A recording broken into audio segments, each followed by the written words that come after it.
Welcome to my not-so-little tutorial on how to build your own tank stand. Here's a basic rundown on what you will need, the tools and the wood that I used. The costs are average, but it really depends on the size and complexity of the stand that you build on what the total cost will be. Here are the dimensions that I used. However, I really must stress that measuring and calculating your dimensions multiple times prior to getting your wood cut is really important, especially for beginners. I mean, you will have to go back twice if you don't measure appropriately, so don't make my mistake. My stand was built to fit a 30 by 12 inch tank, with the stand itself reaching about 3 feet tall.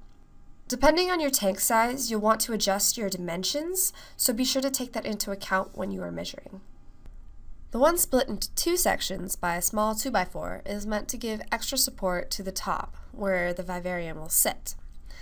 I have not tested this stand on aquariums, so I really don't suggest to use them on aquariums because water makes it heavier and will require more support. So really stick with terrariums, vivariums, that kind of thing.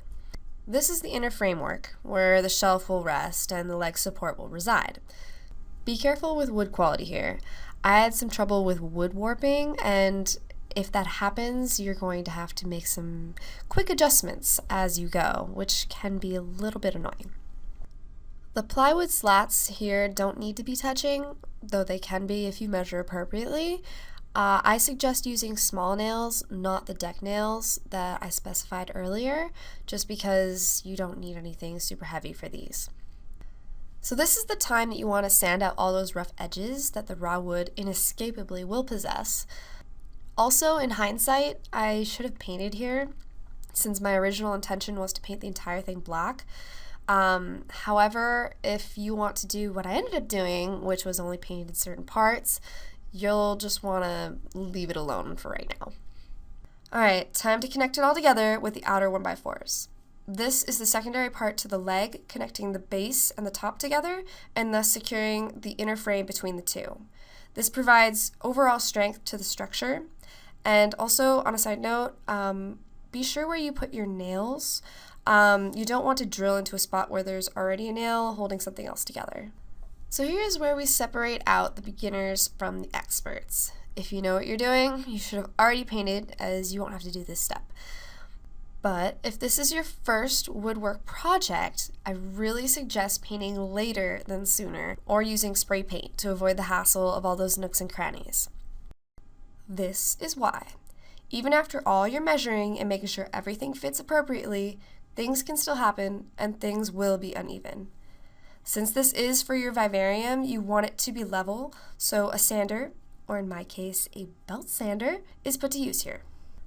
Finally, we can paint. I chose to paint just the inner frame and the top to preserve the wood look in mind, but you can honestly do whatever you want here, or just leave it as is. A good stain is also an option. Just be careful, sometimes raw wood can have those barcodes or different numberings imprinted on them, so you want to make sure when you're building to have those faced inside so that you don't see them. Also, you'll want to use a primer before you paint, since raw wood will soak up a lot of your first coat. One final little hint, since the design here has no lip or edge, preventing the possibility of knocking your tank over, you might want to use industrial strength velcro to attach the tank securely to the stand.